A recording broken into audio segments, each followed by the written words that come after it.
여러분, 혹시 절망 한가운데서 진정한 평안을 느껴본 적이 있으신가요? 오늘은 바로 그 역설적인 평화에 대해 이야기하려 합니다. 성경은 우리가 처한 상황이 안정될 때 평안이 온다고 말하지 않습니다. 오히려 예상치 못한 왕, 바로 예수님의 다스림 그 자체에 참된 평안이 있다고 말씀합니다. 우리는 베들레헴에서 시작된 이 놀라운 이야기를 통해 우리의 평안이 어디에서 오는지 함께 찾아볼 것입니다. 미가서 5장의 시작은 어둡습니다. 마치 우리 영혼이 온통 갇힌 것처럼 느껴지는 상황을 보여주죠.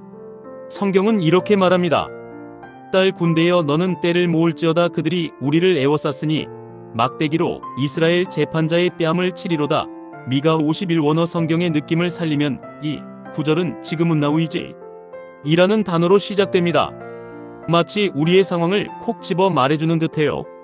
지금은 적들에게 둘러싸인 듯한 포위의 시간, 고개를 들기조차 힘든 수치의 시간, 그리고 우리를 이끌어줄 지도자마저 무너져 보이는 깊은 절망의 시간이라는 것입니다. 마치 우리 삶에도 이런 지금은이라는 순간이 찾아올 때가 있지 않나요?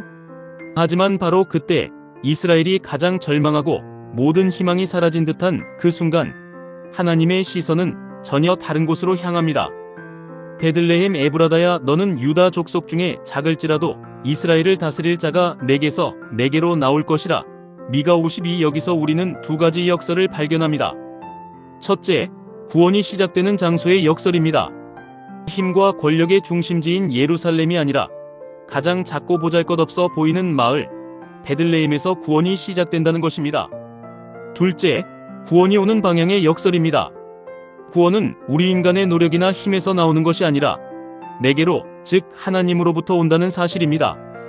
우리의 힘으로는 아무것도 할 수 없을 때 하나님은 가장 작은 곳에서 당신의 구원을 시작하십니다.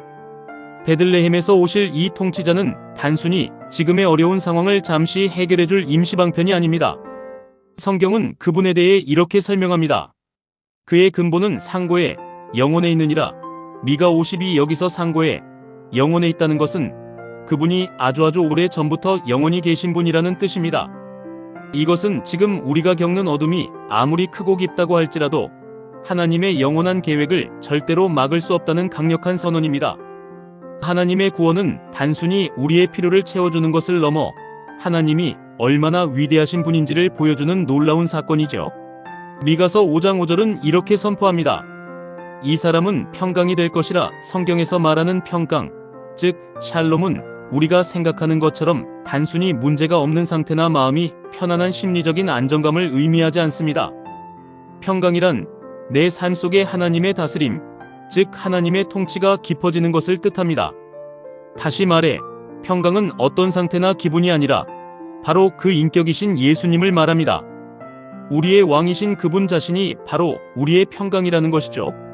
이것은 메시아께서 내 개인적인 소원을 들어주기 위해 오신 분이 아니라 하나님의 온전한 나라를 이 땅에 세우기 위해 오셨다는 깊은 의미를 담고 있습니다. 베들레헴이라는 이름의 뜻을 아시나요? 빵의 집이라는 의미입니다. 이름부터 먹이는 곳이죠. 이 빵집에서 오신 통치자는 백성을 힘들게 하고 억누르는 왕이 아니라 오히려 백성을 살게 하는 왕입니다. 성경은 이렇게 말합니다. 그가 여호와의 능력과 이름의 위엄을 의지하고 서서 목축하니 그들이 거주할 것이라. 미가 54. 그렇다면 좋은 통치란 무엇일까요? 첫째, 착취가 아닌 목축입니다. 백성을 부려 자신의 배를 채우는 것이 아니라 백성을 먹이고 살리는 목자의 마음으로 다스리는 것입니다. 둘째, 도망가지 않는 것입니다.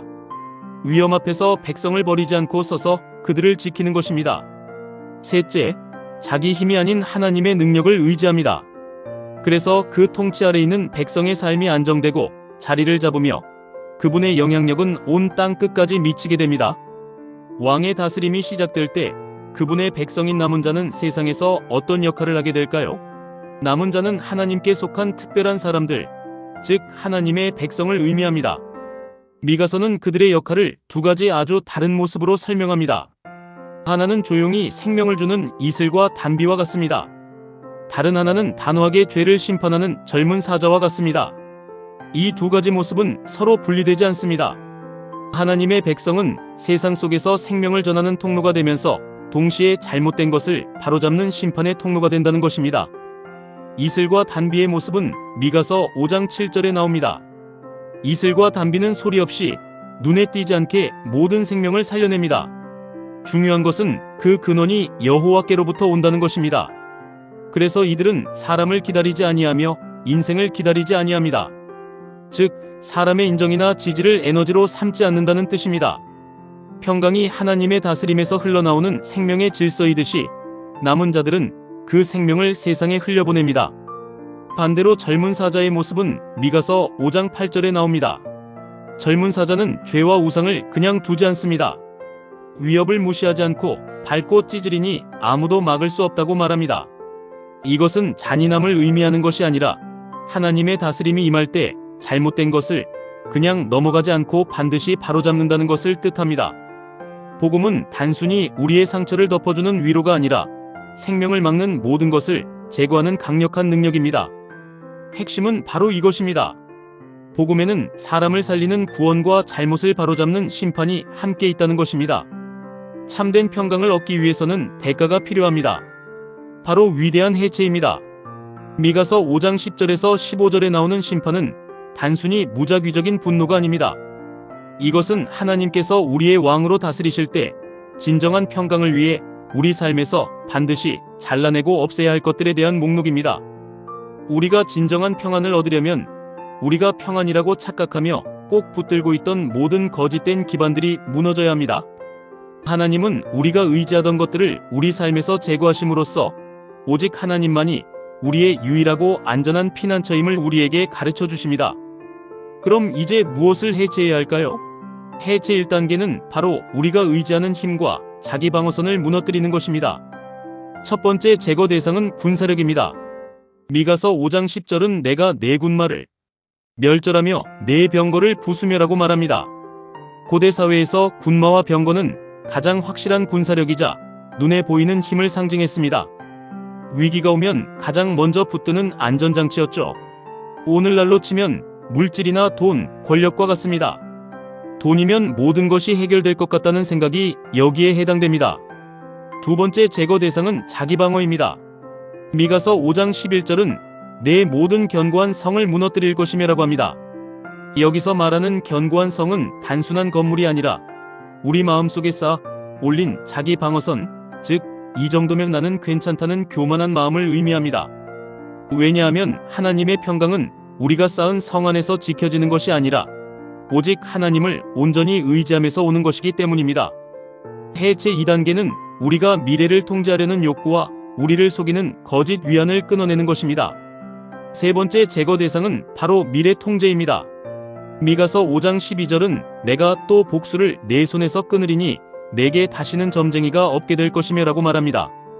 여기서 복술이나 점쟁이는 불확실한 미래를 내 마음대로 통제하고 싶어하는 우리의 욕구를 상징합니다. 하나님의 백성은 이런 미신적인 방법이 아니라 오직 하나님의 말씀과 그분의 다스림을 기준으로 살아가야 하기 때문입니다. 네 번째 제거 대상은 손으로 만든 신입니다. 미가서 5장 13절은 내가 새긴 우상과 주상을 멸절하리니 내가 내 손으로 만든 것을 다시는 섬기지 아니하리라고 합니다. 이것은 단순히 나무나 돌로 만든 우상만을 뜻하는 것이 아닙니다.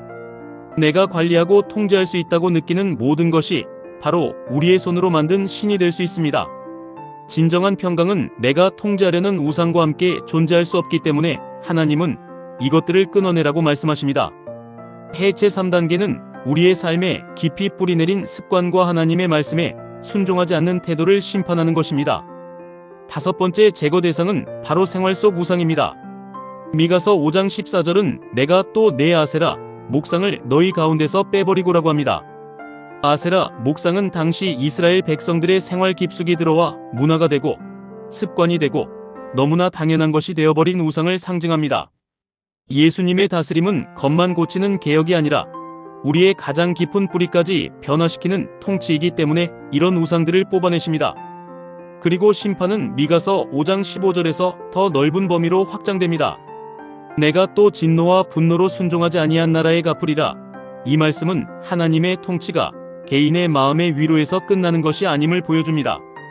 하나님은 그분께 순종하지 않는 나라와 사회 구조에도 책임을 물으십니다. 복음은 개인의 마음뿐만 아니라 우리의 삶 전체와 사회의 방향을 변화시키는 강력한 통치인 것이죠. 결론적으로 이러한 심판은 참된 평강을 위해 반드시 필요한 하나님의 손길입니다. 여러분, 그렇다면 여러분의 삶의 왕은 누구이십니까? 여러분의 평강은 어디에서 오고 있습니까?